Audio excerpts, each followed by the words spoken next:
Bonjour, je suis Bamba Moussa, instructeur FIMA, expert du Maracana et secrétaire exécutif du MAB, le Maracana Association Board.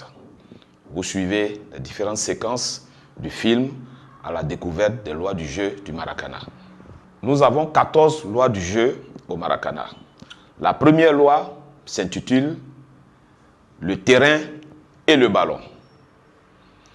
Un terrain de Maracana a les dimensions suivantes. En longueur, entre 38 et 44 mètres. En largeur, entre 21 et 22 mètres. Et nous avons plusieurs zones. La première et la plus importante, je dirais, c'est la zone des 6 mètres, la zone jaune. C'est dans cette zone qu'il faut se situer pour marquer un but au Maracana. Ensuite, nous avons la zone des 9 mètres. Nous avons les deux zones de remplacement.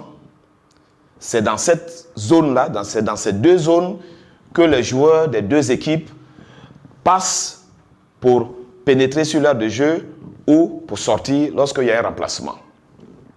Nous avons plus haut la zone de sécurité. Cette zone est réservée aux deux bancs de touche, à la table du commissaire au match, au service de sécurité et au personnel de santé. Tout autour du terrain, nous avons une zone de sécurité. Les spectateurs doivent se tenir au-delà de cette zone et comme son nom l'indique, cette zone-là permet d'assurer la sécurité des joueurs et des spectateurs. Sur le terrain de Maracana, nous avons aussi des points. On a le point d'engagement, celui qui est au centre. C'est là qu'on pose le ballon pour donner le coup d'envoi d'une rencontre. Ou même, lorsqu'il y a un but, on pose de nouveau la balle à ce point-là pour la reprise de la partie. Nous avons le point de couperet. Le point de couperet se trouve à la pointe, comme vous le voyez, se trouve à la pointe de la zone des 9 mètres. C'est à cet endroit qu'on pose la balle pour exécuter le couperet. Nous verrons un peu plus tard ce qu'est le couperet. Le ballon de Maracana, c'est un ballon de football de taille 4. Celui qu'on utilise au football est de taille 5. C'est la différence qu'il y a entre le ballon de Maracana et celui de football. Le ballon de Maracana doit avoir un faible rebond. Avant de démarrer une partie, les arbitres testent le rebond du ballon. Ils prennent le ballon, ils le mettent à la hauteur de la hanche, ils le laissent tomber. Et lorsque la balle rebondit, elle ne doit pas aller au-delà du genou. Le rebond doit se situer à la hauteur du genou. À ce moment-là, on estime que cette balle-là, elle est bonne et on peut l'utiliser pour une rencontre de Maracana. La loi 2, c'est le nombre et l'équipement usuel des joueurs et des officiels. Pour une rencontre de Maracana, nous avons 10 joueurs. 6 sur l'aire de jeu et 4 sur le banc de touche. Nous avons aussi les encadreurs qui sont au nombre de 3 au maximum. Les joueurs doivent porter une tenue uniforme avec donc un numéro sur le maillot, un short et une paire de bas. Les encadreurs doivent être aussi en tenue uniforme mais différente de celle des joueurs. Je prends un exemple tout simple.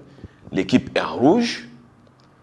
Les encadreurs peuvent être en bleu, en jaune ou toute autre couleur, mais pas en rouge. Pour un match de Maracana, le remplacement se fait selon le désir du coach. On peut sortir et entrer à tout moment. Bien entendu, le capitaine de l'équipe porte un brassard aux dimensions réglementaires, c'est-à-dire un brassard de 8 cm de largeur. La loi 3. Les arbitres, le commissaire au match et le superviseur. Pour une rencontre de Maracana, nous avons 3 arbitres. 2 arbitres titulaires et un arbitre suppléant. Nous avons 2 commissaires au match, le commissaire titulaire et un assesseur. Et nous avons aussi un superviseur. Les 2 arbitres titulaires ont une obligation de complémentarité et de solidarité. Ils se partagent l'aire de jeu. L'un prend le côté A, je dirais, et l'autre prend le côté B. Selon le mouvement du ballon, les arbitres suivent la balle et lorsque la balle est dans le camp A, l'arbitre qui officie dans la zone A, dans ses mouvements, se déporte jusque derrière les poteaux de l'équipe A. Il devient ce que nous appelons un arbitre de zone. Son coéquipier, lui, se déplace et vient pratiquement à la hauteur de la ligne médiane. On l'appelle un arbitre de champ. Et si la balle va dans le camp B, bien entendu, l'arbitre B devient arbitre de zone et son binôme devient arbitre de champ. Dans les techniques d'arbitrage, nous leur enseignons comment effectuer ces mouvements-là au gré du mouvement du ballon. Les 2 arbitres se doivent solidarité. Ils se doivent complémentarité. Si pour une raison ou une autre, l'un des arbitres ne peut pas continuer la partie, alors l'arbitre suppléant vient le remplacer. Le commissaire au match, au Maracana, c'est un super arbitre. Il est le chef, il est le patron des arbitres. En cas de doute sur l'application d'une loi du jeu, il intervient pour aider les arbitres à prendre la bonne décision. Et lorsque ces 2 arbitres-là ne sont pas d'accord sur la décision à prendre, alors le commissaire au match est autorisé à les départager. Les arbitres et commissaires au match doivent avoir une parfaite maîtrise des lois du jeu. Quant au superviseur, il doit avoir une parfaite maîtrise du règlement de la compétition. Il peut avoir une bonne connaissance des lois du jeu, mais il doit avoir une parfaite maîtrise du règlement de la compétition. Ce sont ces 3 groupes-là qui officient lors d'une rencontre de Maracana. Autre fonction du commissaire au match, c'est lui qui gère le chrono. C'est lui qui donne le coup d'envoi d'une partie de Maracana. C'est lui qui siffle la fin de la rencontre en fonction du temps de jeu prédéfini. La loi 4. La durée d'une partie de Maracana. Le Maracana se joue en 2 fois 10 minutes. La pause ne doit pas excéder 5 minutes. Et les 10 minutes se jouent 10 minutes chrono. Lorsque la balle est hors du jeu, lorsqu'il y a un time-out, le commissaire au match arrête son chrono. Et quand le jeu reprend, il enclenche de nouveau son chrono jusqu'à épuisement des 10 minutes et c'est lui qui siffle la fin de la rencontre. Donc notons bien que c'est le commissaire au match qui donne le coup d'envoi des matchs de Maracana et c'est lui qui siffle la fin de la rencontre. Les coups de sifflet des arbitres au début et à la fin sont considérés comme étant des échos au coup de sifflet du commissaire au match. Si vous avez bien suivi la séquence 1 du film à la découverte des lois du jeu de Maracana, alors répondez aux questions suivantes. Première question. Quelle est la dimension maximale d'un terrain de Maracana? La réponse, je vous indiquais tantôt qu'un terrain de Maracana a les dimensions suivantes. 38 à 44 mètres en longueur et 21 à 22 mètres en largeur. La bonne réponse est donc 44 mètres en longueur et 22 mètres en largeur. Voilà la dimension maximale d'un terrain de Maracana. Question suivante. Combien de joueurs a-t-on dans une équipe pour un match de Maracana? La réponse, pour un match de Maracana, il nous faut 10 joueurs. 6 sont sur l'aire de jeu et les 4 autres sont sur le banc de touche.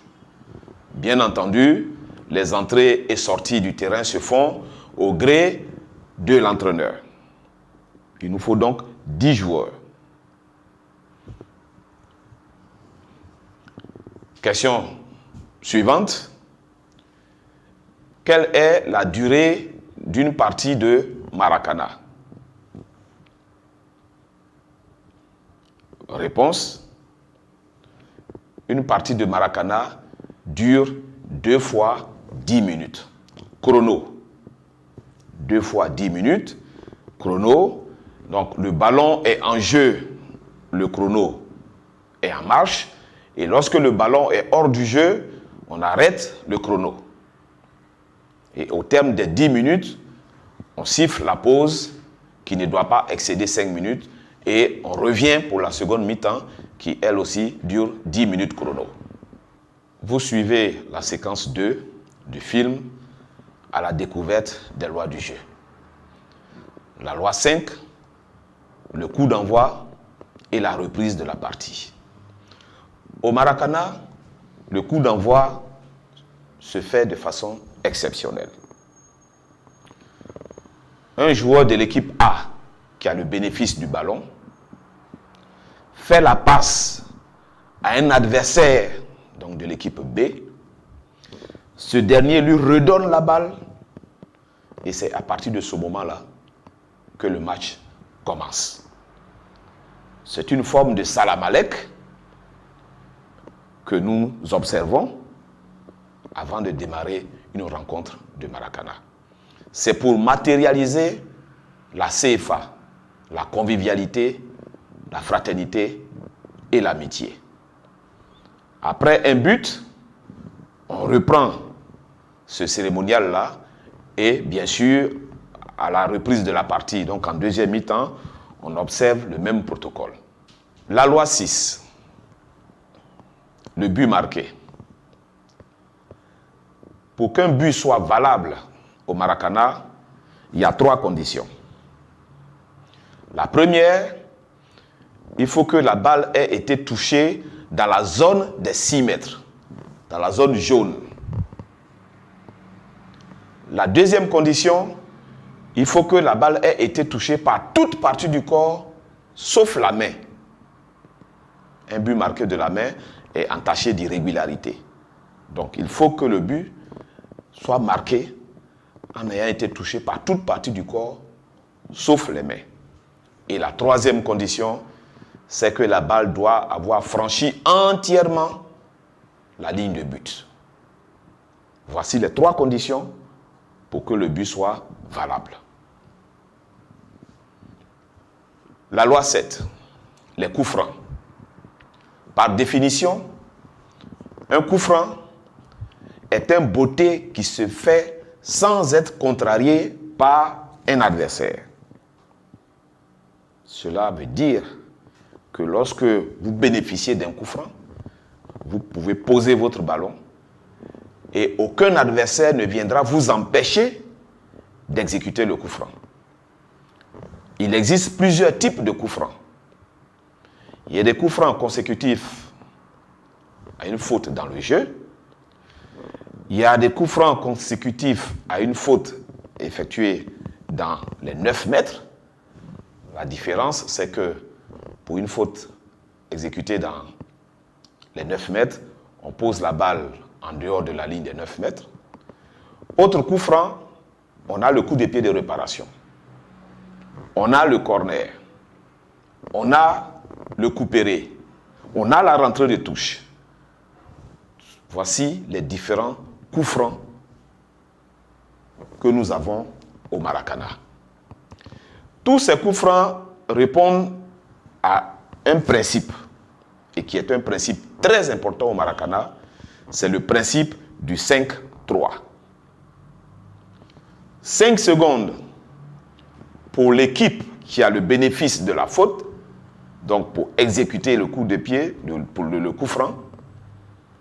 Et 3, c'est la distance que les joueurs de l'équipe adverse doivent respecter autour du ballon. Cela signifie qu'au Maracana, lorsque vous commettez une faute, vous devez aller au-delà des 3 mètres. Si vous êtes à moins de 3 mètres, cela est une faute. Et si la balle vous touche, vous écopez d'un carton jaune. La loi 8, la rentrée de touche. Tout à l'heure, nous avons vu dans la loi 7 les différents coups francs. La rentrée de touche fait donc partie des coups francs. Une rentrée de touche est consécutive à une sortie de balle au-delà des 2 lignes de touche. Lorsque un joueur de l'équipe A botte le ballon et que ce ballon va au-delà de la ligne de touche, en ce moment-là, l'équipe B bénéficie d'une rentrée de touche. Cette équipe-là doit s'exécuter en 5 secondes et les joueurs de l'équipe A, donc l'équipe qui a botté la balle hors de l'aire de jeu, ces joueurs-là doivent se tenir à 3 mètres du ballon, conformément au principe du 5-3.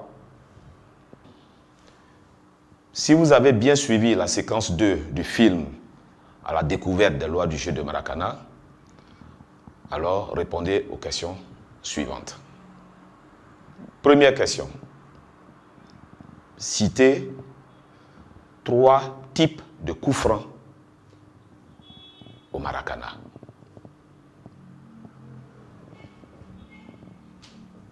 La réponse, nous avons le coup de pied de réparation, nous avons la rentrée de touche, nous avons le coup de pied de coin, nous avons le coup péré, nous avons l'engagement au 6 mètres. Tout ça, ce sont donc les différents coups francs que nous avons au Maracana.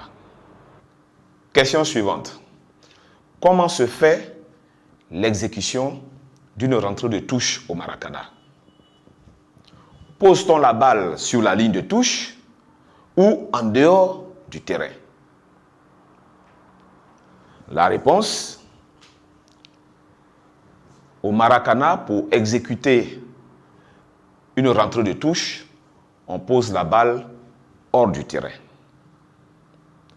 La ligne de touche faisant partie de l'aire de jeu, alors on ne peut pas poser la balle sur cette ligne-là.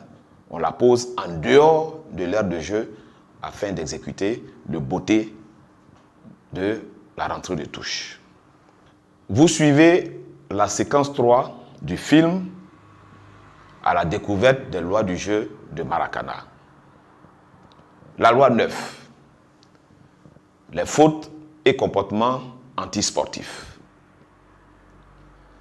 Toute faute commise au Maracana est sanctionnée. Il y a une sanction administrative qui est un carton. Il peut être jaune. En ce moment-là, le joueur fautif sort de l'aire de jeu pour une période de 2 minutes.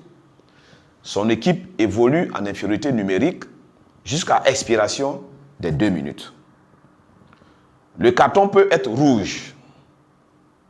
Et un carton rouge survient dans 2 cas. Le premier cas, c'est une faute grave qui mérite un carton rouge direct. En ce moment, le joueur, il abandonne ses partenaires sur l'aire de jeu. L'équipe va terminer cette rencontre-là en infériorité numérique. On peut aussi prendre un carton rouge suite à 2 cartons jaunes. La sanction, elle est la même. L'équipe va terminer cette rencontre-là en infériorité numérique. Une autre sanction administrative au Maracana, c'est le carton bleu. Un carton bleu est un carton indicatif. C'est un carton qui indique qu'une faute de catégorie C vient d'être commise. Alors, si nous parlons de catégorie C, c'est que, bien entendu, il y a une catégorie A, une catégorie B, avant d'avoir cette catégorie C. Les fautes de catégorie A au Maracana, ce sont des fautes commises par des personnes extérieures au jeu. Les supporters, les dirigeants, toutes les personnes qui ne sont pas concernées directement par le déroulement de la partie, lorsqu'elles commettent des fautes, alors ce sont des fautes de catégorie A. Je prends un exemple tout simple. Une équipe marque un but, un supporter vient sur l'aire de jeu pour manifester sa joie. Au Maracana, cela est interdit. Si ce fait se produit, alors tout simplement, le capitaine de l'équipe qui vient de marquer un but, donc le capitaine de l'équipe, donc le supporter est rentré sur l'aire de jeu, ce capitaine-là prend un carton jaune. C'est une faute commise par une personne extérieure au jeu, mais la loi est claire là-dessus. Lorsque un élément extérieur vient interrompre le bon déroulement de la partie, si ce supporter ou ce dirigeant est bien entendu identifié comme tel, alors son capitaine écope d'un carton jaune. Les fautes de catégorie B sont des fautes techniques. Un mauvais remplacement. Je vous le disais, au Maracana, on entre et on sort à tout moment. Mais il faut bien entendu respecter la procédure de remplacement, qui est la suivante. Le joueur qui doit sortir sort d'abord du terrain par la zone de remplacement de son camp et son partenaire pénètre sur l'aire de jeu. Le joueur sortant sort d'abord et le joueur entrant pénètre sur l'aire de jeu. Lorsque ce protocole n'est pas respecté, il y a une sanction. C'est un carton jaune. Ce sont les fautes de catégorie B. Les fautes de catégorie C, ce sont des fautes qui mettent en cause l'intégrité physique de l'adversaire et même du partenaire. Parce que vous pouvez agresser un adversaire, ça va être une faute de catégorie C, mais si vous agressez aussi votre partenaire, vous tombez sous le coup de la sanction. C'est une faute qui met en cause l'intégrité physique et même morale de l'adversaire, du partenaire ou des officiels qui sont présents sur la rencontre. L'utilisation qui est faite de ce carton indicatif-là, ce carton bleu, cette utilisation-là, nous la verrons un peu plus tard dans la loi 13. La loi 10, le coup de pied de réparation ou penalty. Le coup de pied de réparation est obtenu par une équipe attaquante lorsque un joueur de l'équipe défendante touche la balle de la main dans sa zone des 6 mètres. Au Maracana, la notion de main volontaire ou involontaire n'existe pas. dès que le défenseur touche de la main, systématiquement, l'arbitre accorde un coup de pied de réparation. Comment se fait le beauté du coup de pied de réparation? Vous avez l'équipe A et l'équipe B. L'équipe A a le bénéfice de ce coup de pied de réparation. Alors, tous les joueurs des deux équipes se retrouvent dans le camp A. Le joueur désigné pour l'exécution du coup de pied de réparation, donc le joueur de l'équipe A, prend son ballon, il le pose sur le point d'engagement et exécute le botté du coup de pied de réparation. Ce botté-là doit se faire, le tir, ça doit être un tir direct, tir aérien direct, ou alors un tir aérien avec un rebond dans la zone des 6 mètres, la zone jaune. S'il y a 2 rebonds, le but n'est pas valable. Si la balle roule, le but n'est pas valable. La loi 11, le coup de pied de but. Lorsque la balle franchit la ligne de sortie de but, sortie qui se fait suite à une attaque donc de l'équipe attaquante, bien entendu, alors l'équipe défendante bénéficie d'un coup de pied de but ou engagement aux 6 mètres. Je précise que sur cette ligne de touche, nous avons 3 compartiments. Le premier, c'est la ligne de sortie de but.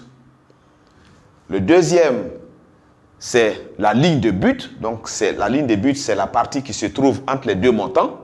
Et ici, on a la deuxième ligne de sortie de but. Donc, lorsque la balle franchit entièrement la ligne de sortie de but d'ici ou de là, alors il y a l'engagement aux 6 mètres qui se fait de la façon suivante.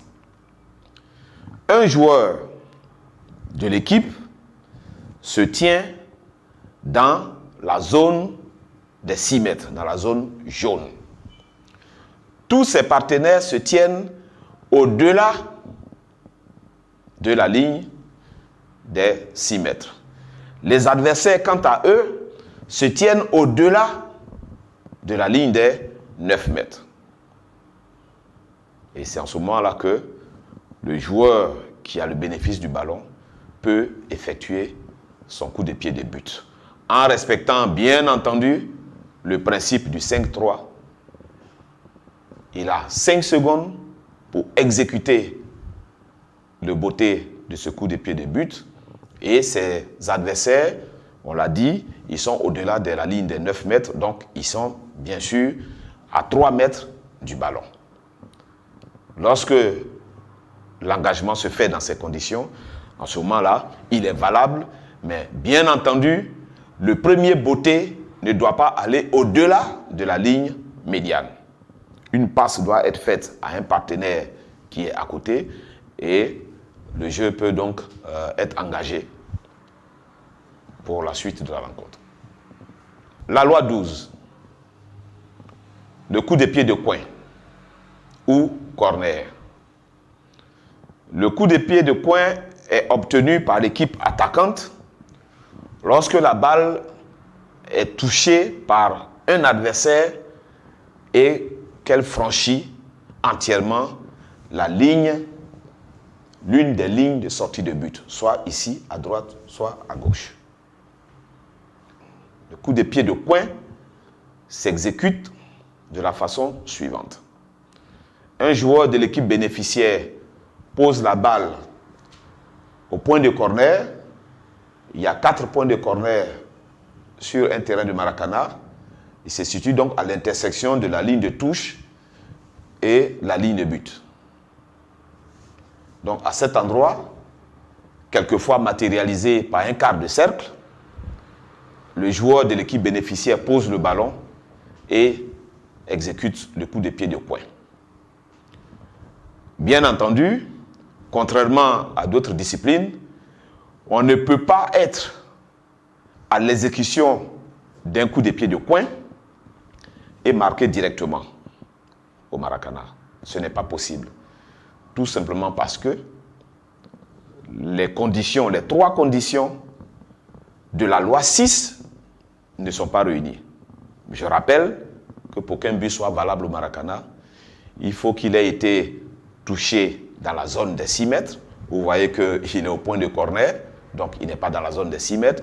La deuxième condition, on a dit, il faut que la balle ait été touchée par toute partie du corps sauf les mains et qu'il ait franchi entièrement la ligne de but. La première condition n'est pas remplie, donc au Maracana, il faut forcément faire la passe avant de pouvoir marquer sur une situation de coup de pied de coin. Et là, encore une fois, le coup de pied de coin étant un coup franc, le joueur qui a le bénéfice du ballon a 5 secondes pour s'exécuter et les joueurs de l'équipe défendante doivent se tenir à 3 mètres du ballon. Vous suivez la séquence 4 du film à la découverte des lois du jeu de Maracana. La loi 13, le couperet. Vous vous souvenez du carton bleu. Et je vous indiquais qu'un peu plus tard, nous allions voir quelle utilisation est faite de ce carton bleu. Alors, notez que le couperet est une loi qui a été instaurée pour qu'il y ait moins de violence au Maracana, pour faire place au jeu. Donc, chaque fois qu'une faute est commise et que cette faute-là met en cause l'intégrité physique d'un adversaire, en plus du carton jaune ou rouge, l'arbitre brandit le carton bleu pour indiquer que c'est une faute de catégorie C. Le commissaire au match qui est assis à sa table, aidé en cela par l'arbitre suppléant, comptabilise les fautes de catégorie C. Lorsque une équipe totalise 2 cartons bleus, alors c'est une sorte d'épée de Damoclès qui pend sur la tête de cette équipe-là. Et lorsque la 3e faute de catégorie C survient, alors l'arbitre ordonne l'exécution du couperet. Le couperet s'exécute de la façon suivante. Un joueur de l'équipe bénéficiaire pose la balle à la pointe de la ligne des 9 mètres, à la pointe de sa ligne des 9 mètres. Pendant ce temps, les partenaires et adversaires se tiennent dans la zone des 9 mètres de l'équipe bénéficiaire. Le joueur prend le ballon, il le pose à la pointe de la ligne des 9 mètres et exécute le couperet dans les mêmes conditions techniques qu'un coup de pied de réparation. Ça veut dire qu'il fait un tir aérien direct ou alors il fait un tir aérien qui rebondit une fois dans la zone jaune, la zone de 6 mètres, avant de franchir entièrement la ligne de but. Si la balle roule au sol, le but n'est pas valable.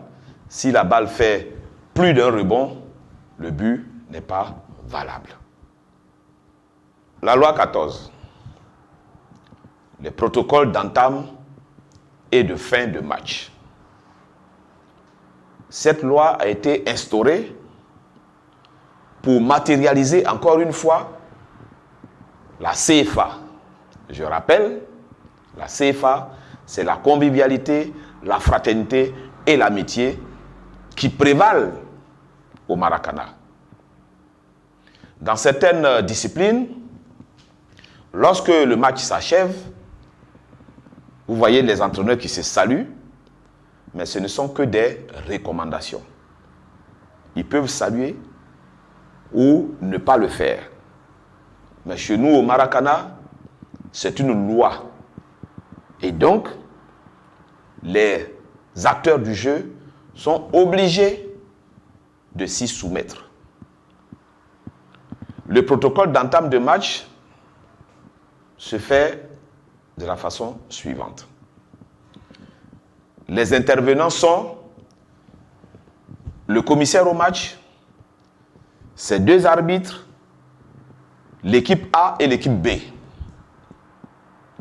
Allons dans un cas de figure où c'est l'équipe A qui reçoit. Donc, le commissaire au match se tient sur le point d'engagement. Il a les deux arbitres à sa droite. Il a l'équipe A qui reçoit à sa gauche. Et l'équipe visiteuse est à la droite des arbitres, comme vous pouvez le voir. Et tous font face à la table du commissaire au match. Sauf si certaines personnalités sont présentes et qu'elles doivent prendre part au protocole d'entame de match. Alors, on se tourne vers la bâche ou la tribune des officiels et on se soumet à ce protocole-là. Les joueurs de l'équipe visiteuse saluent les deux arbitres, saluent le commissaire au match, saluent l'équipe qui reçoit. Ensuite, l'équipe qui reçoit salue le commissaire au match, salue les deux arbitres. La partie peut alors commencer. Lorsque nous sommes dans un cas de figure où des personnalités doivent saluer les équipes, alors les personnalités saluent d'abord le commissaire au match, parce que souvenez-vous que le commissaire au match, c'est le patron des arbitres. Il salue le commissaire au match, salue les deux arbitres, salue l'équipe visiteuse et ensuite salue l'équipe qui reçoit. La partie peut alors démarrer. À la fin de la rencontre, il y a un autre protocole. Cette fois, les deux équipes et les arbitres se tiennent tout le long de la ligne médiane. Les deux arbitres se tiennent au point d'engagement. La table du commissaire au match se trouve dans ce sens-là. Les deux arbitres se tiennent là.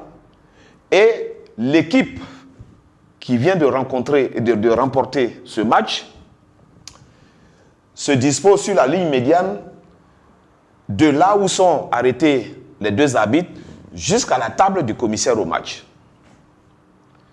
L'équipe vaincue, quant à elle, se dispose sur l'autre partie de la ligne médiane et au signal des arbitres, l'équipe vaincue vient saluer les deux arbitres, ensuite salue l'équipe victorieuse, salue le commissaire au match et l'arbitre suppléant avant de se disperser. C'est lorsqu'on a fini ce protocole de fin de match que l'on déclare qu'un match de Maracana est terminé. Donc, tout joueur ou encadreur qui ne se soumet pas à ce protocole de fin de match est sanctionné. La sanction, elle est toute simple. Pour le match suivant, ce joueur ou cet encadreur ne peut pas figurer sur la feuille de match, donc ne peut pas prendre part au match suivant. Il est suspendu pour un match. Et plus fort encore, son équipe va évoluer en infériorité numérique pendant 2 minutes pour le match suivant. Et c'est quand les 2 minutes sont consommées que le 6e joueur peut rejoindre ses partenaires sur l'aire de jeu. Si vous avez bien suivi la séquence 4 du film à la découverte des lois du jeu de Maracana, alors répondez aux questions suivantes. Première question.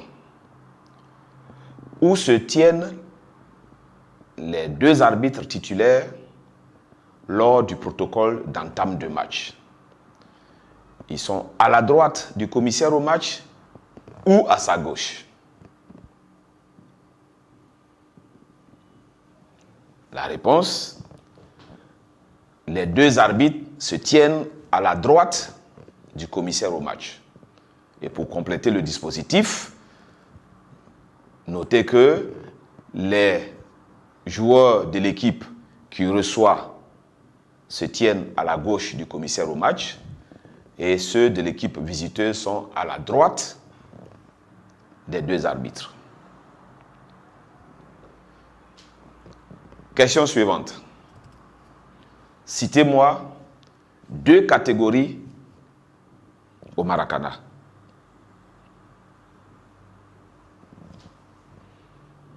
La réponse, vous en avez 5. Il y a les cadets de 10 à 17 ans, les juniors de 18 à 34 ans, les seniors 35 ans et plus, les super seniors 45 ans et plus, et la catégorie prestige 60 ans et plus. Alors à vous de choisir deux catégories là-dedans, et j'espère que vous avez bien répondu à cette question. À présent, intéressons-nous au MAB. Le MAB, c'est le Maracana Association Board. C'est cette instance-là qui est chargée de la gestion des lois du jeu. Elle se charge donc de créer de nouvelles lois, de modifier les lois existantes et, si besoin est, de supprimer des lois qui ne correspondent plus à la pratique de la discipline. Parce que tout cela est dynamique, tout cela évolue. Cette instance-là est dirigée par le président de la Fédération internationale de Maracana Association et est animée par un secrétaire exécutif et plusieurs personnalités du monde du Maracana.